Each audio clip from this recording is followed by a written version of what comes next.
दिनांक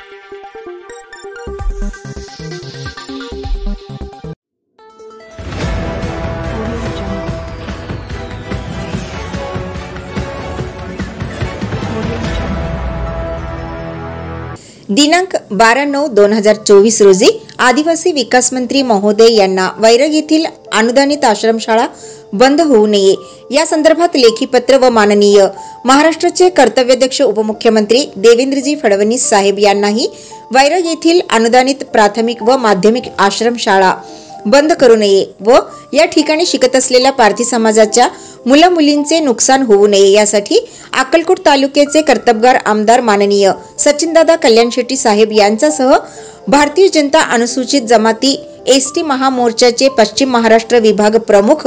दिनेश भोसले व वैराग येथील आश्रमशाळेतील शिक्षक विनोद थोरे सर, शिंदे सर, शाहीर शिंदे व पारधी समाज बांधव सर्व कार्यकर्ते हे मुंबई येथे जाऊन प्रत्येक संघटनेचे पत्र मंत्रालयामध्ये दिलेले आहे।